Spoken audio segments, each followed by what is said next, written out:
Have you ever felt invisible to your own family?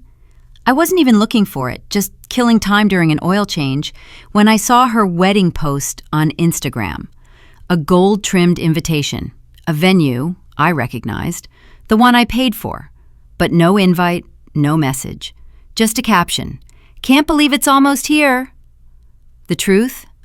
I gave nearly $38,000 to make her dream day happen, and she cut me out because I didn't fit the vibe. I'm not polished. I'm not curated. I'm just a mechanic in flannel and steel-toed boots. But this time, I didn't stay quiet. I paid the remaining balance, transferred the venue contract to my name. When the big day came, the gates were locked, and I was done pretending I didn't matter. This isn't a revenge story. It's about clarity, about reclaiming your worth when the people closest to you decide you're not enough. If you've ever felt erased, you'll want to hear this. Before we dive into the story, I'd love to get to know you a little better. Drop a comment below and let me know where you're watching from. That way I can send you a special shout out. Now, let's begin our story together. I wasn't looking for it. I was just waiting for an oil change and trying to clear out my inbox between customers. My hands were still greasy from replacing a transmission belt when I pulled out my phone, thumb hovering lazily over the screen. Then I saw it. A white linen card with gold calligraphy. Madison Carter and Tyler Reed request the honor of your presence.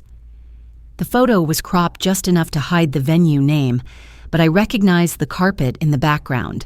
Blue damask from the conference hall I'd put a deposit on 6 months ago. My stomach dropped. I blinked, then blinked again.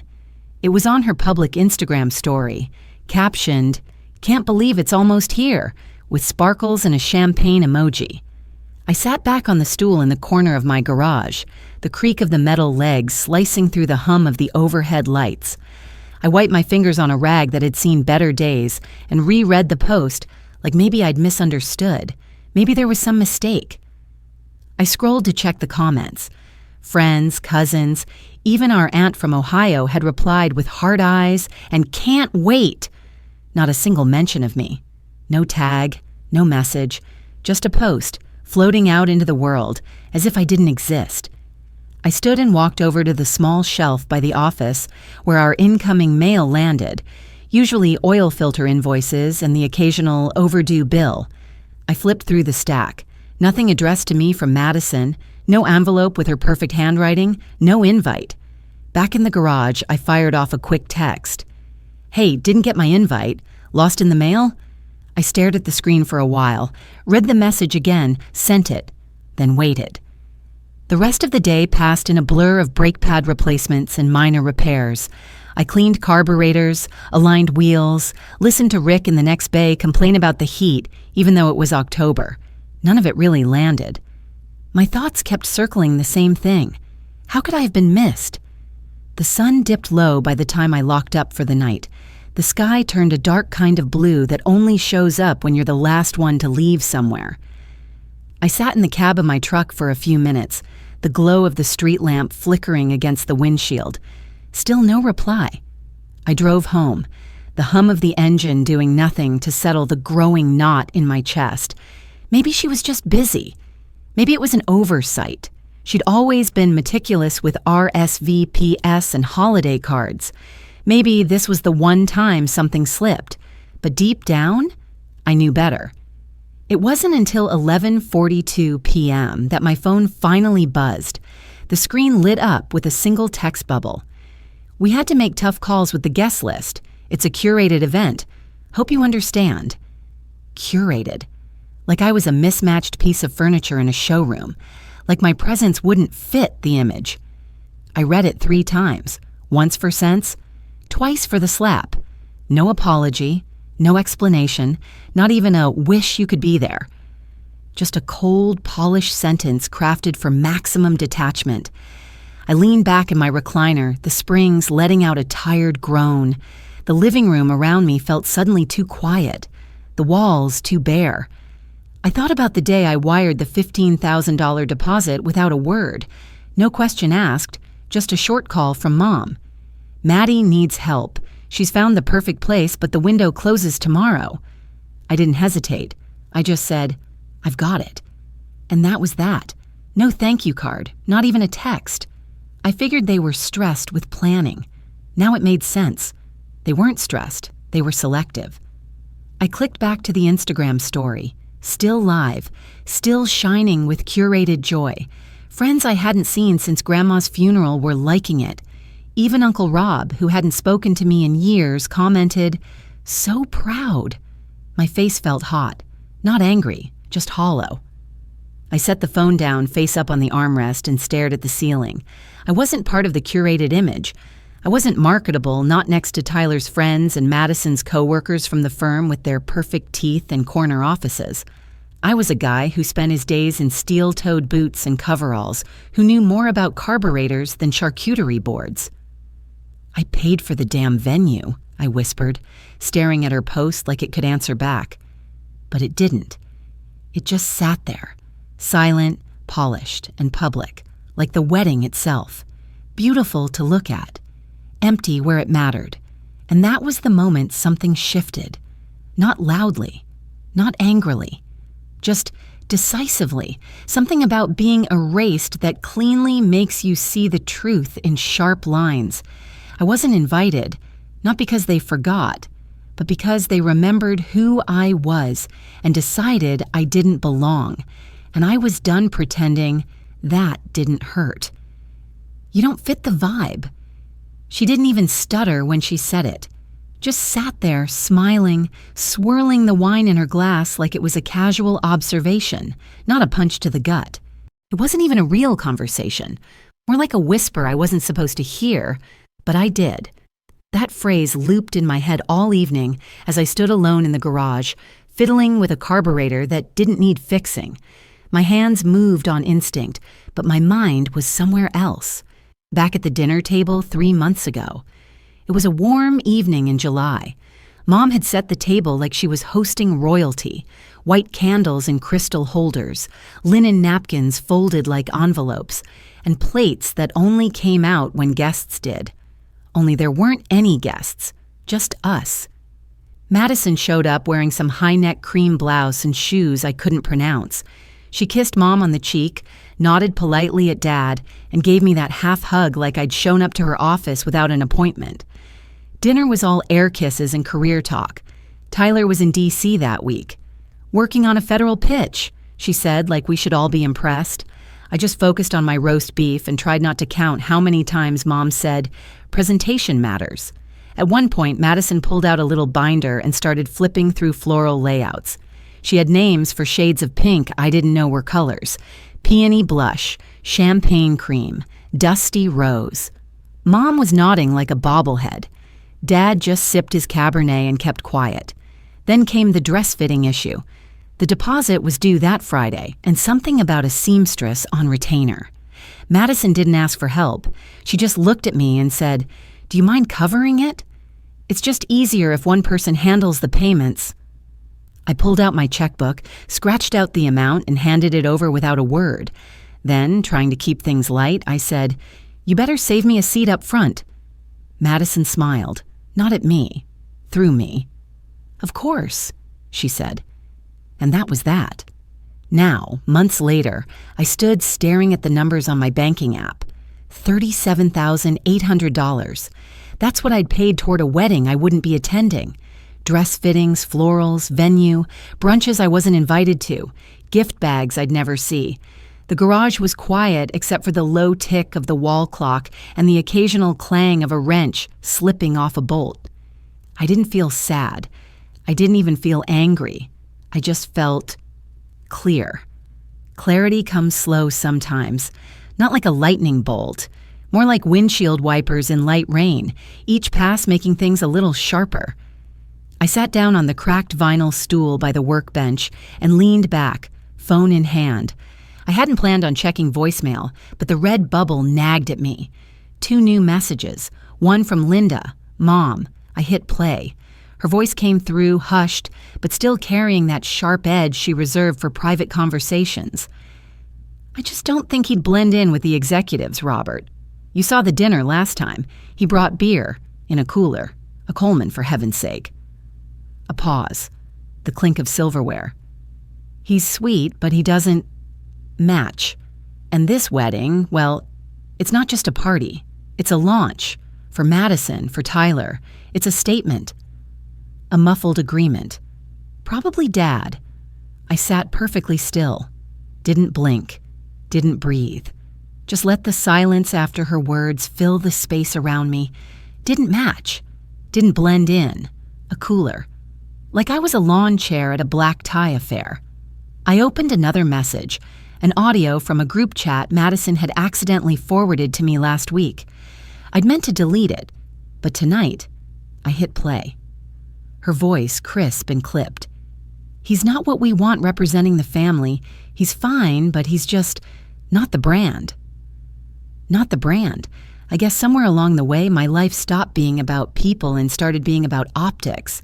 My flannel shirts, my oil-stained boots, the way I called a sandwich a Sammy when I was in a good mood, it all became evidence.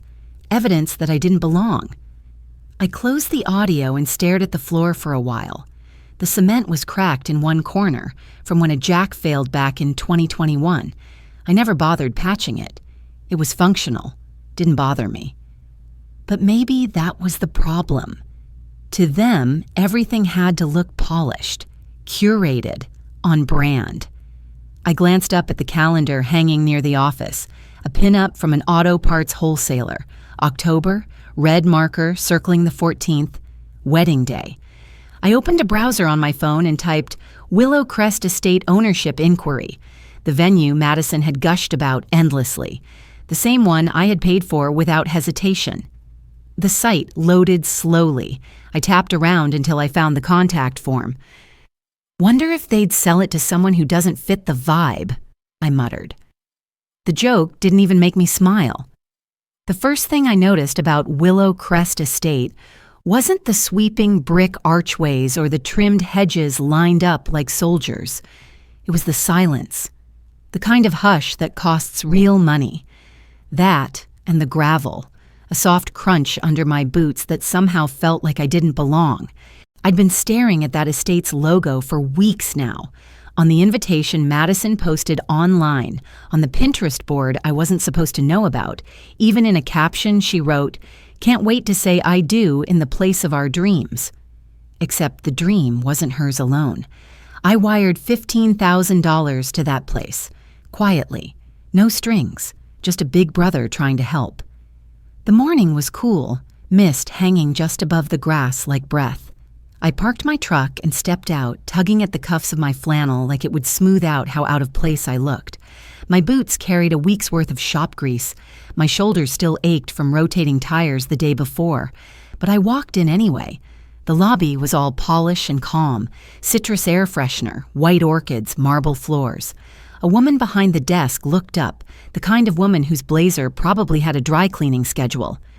"Good morning," she said with a practiced smile. Her nameplate read, Mrs. King, polished brass, no scratches. I'm checking on the Carter Milton wedding, December 16th. My voice felt too rough for that room. She tapped a screen. The account shows Madison Carter and Bradley Milton. Are you with the bride's party? Something like that, I replied. I'm her brother. I paid the deposit. Mrs. King nodded politely. I see. At the moment, there's still a remaining balance, just under $10,000. If that isn't settled within 48 hours, I'm afraid we'll have to release the reservation. My stomach tightened. Release it? She tilted her head. The system sends out courtesy notices, but after that, the date is made available to other clients. And if I paid it? I asked. In full, today. She paused, fingers still on the keyboard. Then we would update the booking to reflect your name as the primary account holder. That's our standard policy. Would you like to do that? I hesitated for a second. Thought about how I'd once handed Madison a check at dinner, half joking, just make sure there's bourbon at the bar and save me a seat up front. She'd smiled. Didn't say thank you, just kept talking about linen colors. Yes, I said, let's do that. I reached into my back pocket and pulled out the same wallet I'd carried since college. slid my card across the desk. She took it gently, like it might bruise.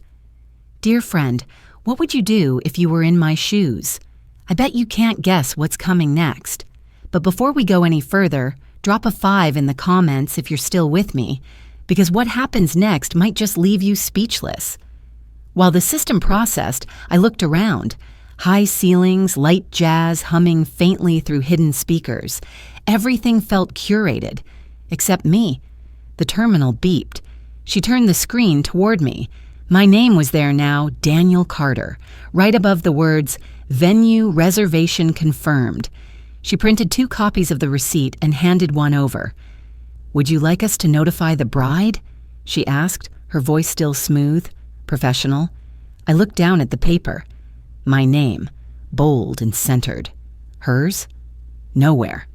"No," I said. "Let her find out the way I did." A flicker crossed Mrs. King's face. Not judgment, not approval, just quiet acknowledgement. I folded the receipt and slid it into my jacket. My hand lingered on it longer than necessary. As I walked back through the gravel lot, I passed a sign Madison had posted once, "Where dreams become forever." She'd captioned it, "So grateful for all the love that made this possible." I remember reading that and thinking, she didn't even mean me. This wasn't some grand revenge. I wasn't burning her dress or crashing the wedding. I wasn't writing angry posts or starting family wars. I was just reclaiming something, respect, maybe even a little dignity. Funny thing is, I wasn't always this quiet. I used to try harder, to belong. I remember being 12, standing at the back of the school auditorium while Madison got some award for student leadership. I had grease on my jeans from helping Dad fix the truck. He gave me a wrench to hold so I'd feel useful. I just stood there, watching the applause, holding that cold piece of metal like it meant something. All these years later, it still feels cold. But this morning, when that printer spat out my name, it felt like something clicked into place. Not loudly, just enough to hear it inside myself. As I started the engine, I didn't feel victorious. I felt calm, and that, more than anything, made it real. Friday morning broke with a kind of stillness that didn't match the noise coming from my phone. It started buzzing at 7:02 a.m., once, then again, and then again. Voicemail, text, missed call, all from one person, Mom. If I hadn't known better, I'd have thought someone died. But no, all I'd done was pay a bill. I sat at my workbench, hands wrapped around a mug of black coffee that had gone cold before I took my first sip. Outside the garage bay door, October leaves fluttered past like little scraps of unfinished business. The scent of oil and pine cleaner hung in the air, grounding me in the only space that still felt like mine. The first voicemail played out loud, even though I meant to listen privately. "Daniel, sweetheart, it's not too late. You don't have to go through with this. Please don't do this to her. She's so stressed, she hasn't eaten all week." I closed my eyes. I could almost picture her pacing the living room in slippers, clutching her phone with both hands like it might shatter from the tension. And yet, no mention of me, no ask about how I was doing. The second voicemail started, but I paused it. I already knew the tone, rising, fragile, ready to crack under the weight of someone else's expectation. That was always her way. Soothe the storm before asking who caused it. Only this time, I wasn't the one who brought the rain. I turned my phone face down and opened my email. Reservation transferred. Willow Crest Estate. The subject line read. My name was bolded in the message body. Daniel Carter. Primary contact and contract holder. I let the words sit there. Simple. Clean. Unapologetic. It wasn't revenge. It was clarity. Around 10, Robert called. Not Dad and Robert. That's how I'd always thought of him when things got complicated. He left a short voicemail, low and clipped. Look, son, you've made your point. Maybe just let it go now, huh? You're not like them, and that's fine, but this isn't the way. The them, he meant, of course, were Madison's friends in heels and sport coats, people who said networking like it was a sacred ritual. Robert never quite belonged there either, but he adapted. Like furniture in someone else's house, you sit quietly, don't make a mess, and hope no one asks you to leave. But I wasn't built for that. I'd spent most of my life twisting myself into someone quiet enough, agreeable enough, low maintenance enough, until now. By lunch, Madison's text arrived. "Really, Daniel? You changed the contract? You're ruining everything. Do you even realize what this does to our timeline? Our vendors? I can't believe you'd stoop this low just to get attention." No greeting. No punctuation in the rage. Just entitlement dressed in panic. I didn't respond. Not because I didn't have anything to say, but because she wouldn't hear it. She never had. I went back to replacing brake pads on a Ford F-150. The bolts squeaked under pressure, then loosened like they'd been waiting for someone to just hold steady. By late afternoon, the garage was quiet. Only the ticking of the wall clock kept me company. I finished the invoice, wiped my hands, and let the silence stretch. The phone rang again. "Daniel!" Madison snapped, her voice tight like a violin string pulled too far. "Did you seriously go behind everyone's back and change the venue contract?" I didn't flinch. "I didn't go behind anyone's back," I said calmly. "I went behind mine. That's where y'all put me when you cut me out of everything." "That's not," she began, but I cut in. "You said I didn't fit the event," I continued, "so now I fit the paperwork." There was a beat of silence on the other end, not because she didn't understand, but because she did. She knew exactly what I meant. For once, I wasn't asking to be seen. I had made myself impossible to ignore. She hung up. 10 minutes later, a new message pinged in. From Mom. "The venue just called. You own it now? What are you doing?" I stared at the screen. No question about how I was.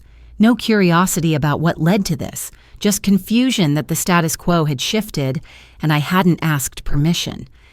I set the phone down, leaned back in my chair, and exhaled slowly. When we were kids, Madison once cried for 3 hours because she didn't get the lead role in her school play. She was cast as a tree. Mom called the school the next morning, insisting there had been a mistake. 2 days later, she was the fairy queen. That was the pattern. Madison cried. Mom called. Robert shrugged. And I? I handed over the wrench, the ride, the check. Not this time. The sun dipped lower, casting long shadows through the garage windows. I grabbed my rag and cleaned the counter, slow and deliberate. Outside, a red maple leaf caught the breeze and tumbled onto the hood of a parked car. No one saw it. No one needed to. I was done waiting for someone else to call it fair. The wedding was supposed to start at 3 p.m. sharp. That's what the invitation said in its elegant serif font. Gilded edges, hand-tied with ribbon, the kind of detail Madison obsessed over. I remembered it not because I received one, but because Cousin Jake had texted me a picture of his when it arrived months ago, all excitement and exclamation points. That same cousin sent the first message again that day. Bro, gates are locked. Like, nobody's getting in. I was at the garage, elbows deep in a transmission. It was a quiet Friday.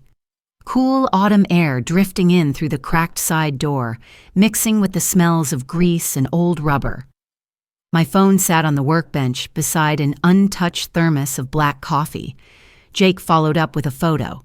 Rows of cars parked along the estate's winding gravel road, guests in heels and suits standing in clusters outside the towering wrought iron gates of Willow Crest.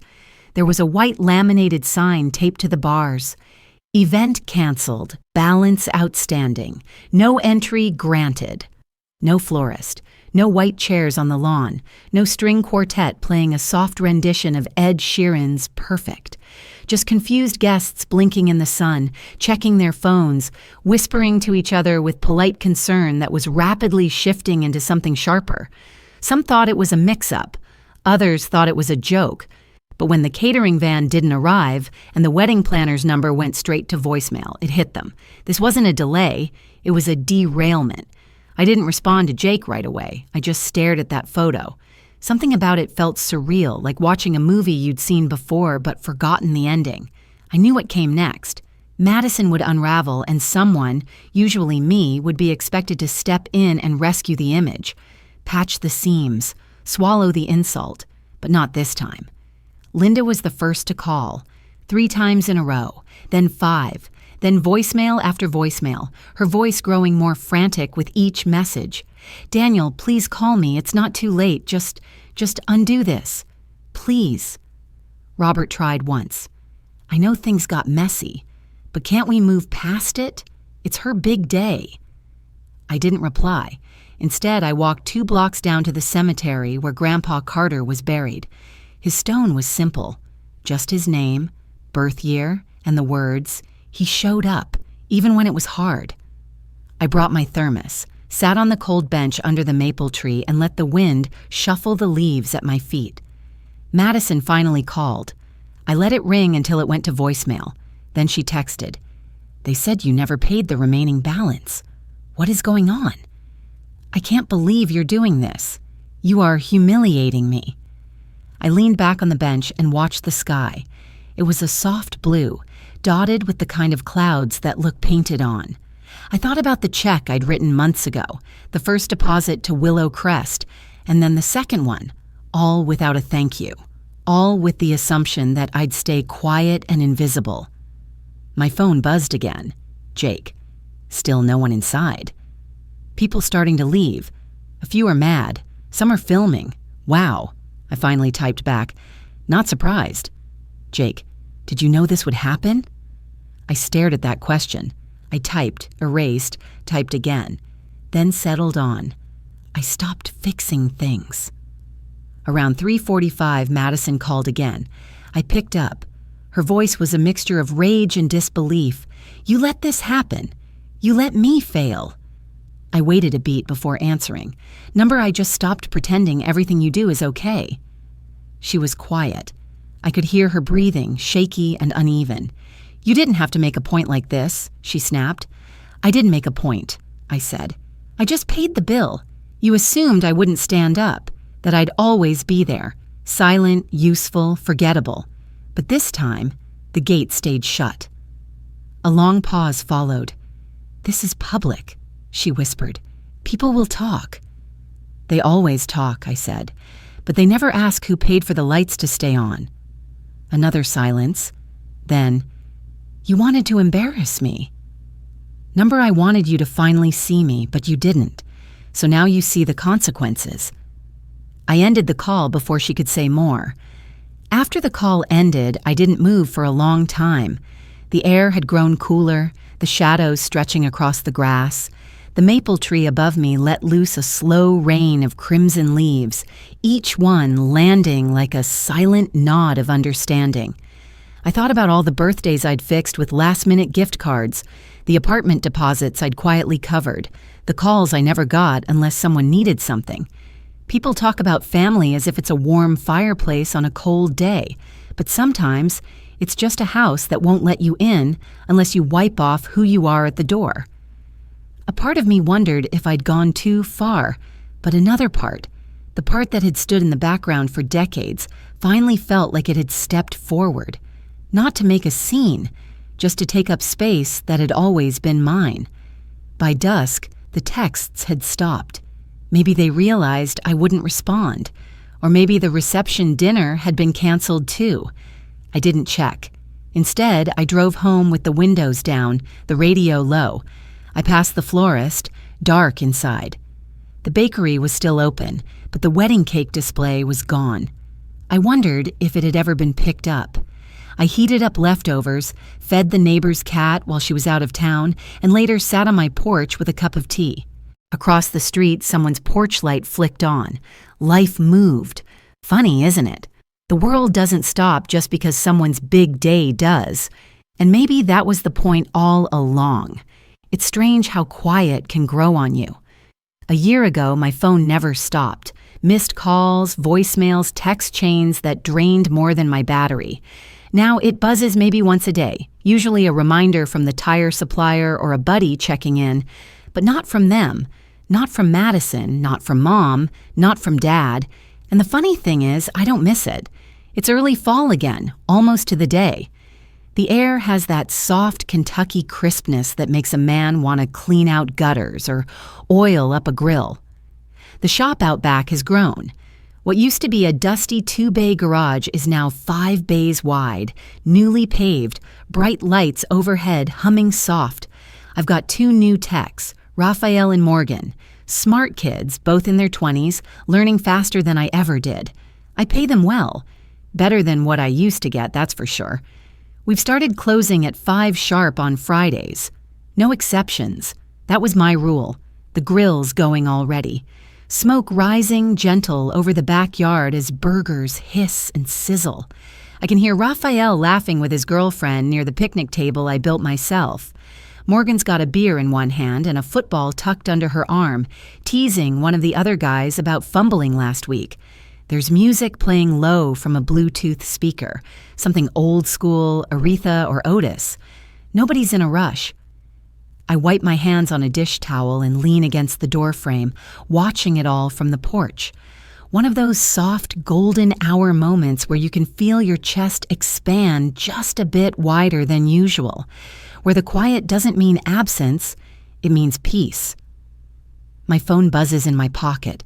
I already know the name before I look. Madison. The message is short.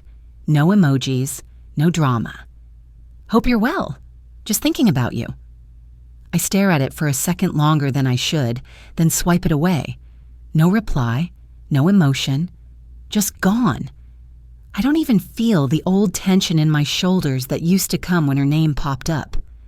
A month after the wedding debacle, if you can call it a wedding, I got one voicemail from Mom. Her voice was thin, like she was squeezing it through clenched teeth. "Happy birthday," she said. "We hope you're okay. We're trying to understand." I never called back. Robert sent an email once, no subject line, just 2 sentences. "Guess this is what you wanted. Good luck with everything." I didn't answer that either. I don't say any of that tonight. Not to Raphael, not to Morgan, not to anyone. Because tonight isn't about old wounds. It's about showing up for your own life, even if you arrive late. When Madison's wedding fell apart, and oh, it did, I didn't gloat. I didn't post anything or forward the florist's cancellation to anyone. I let it be what it was, a public unraveling of a private arrogance. A week after that mess, I walked into Willow Crest and asked if the deposit could be refunded. The answer was no, but I asked if it could be transferred. It could. So I transferred it to a trade scholarship fund set up for high school seniors in our county. First-gen mechanics, welders, builders, kids who, like me, might not fit the vibe of a curated family event, but could build a life worth showing up to. It felt good, quiet good. Not the kind that makes headlines, but the kind that lets you sleep easy. I told no one for a long time. Tonight, maybe I will. Maybe I'll bring it up in passing. Mention a kid named Darren who just finished his first engine rebuild thanks to that scholarship. Or maybe I won't. Maybe some good things are fine staying unspoken. The sky's purple now. Lights strung across the fence start to blink on, one by one. Laughter floats through the yard like warm wind. I wander to the edge of my lawn and look out past the fence, where the trees are just starting to flame with color. I take a deep breath, the kind that doesn't catch in your throat. For a long time, I thought being part of a family meant showing up no matter what, carrying the weight, even when your hands were full. I thought family helps family meant silencing your own needs for the sake of keeping peace. But peace doesn't mean silence, and family doesn't mean surrender. Sometimes it means standing so still that everyone else has to reckon with how far they ran without you.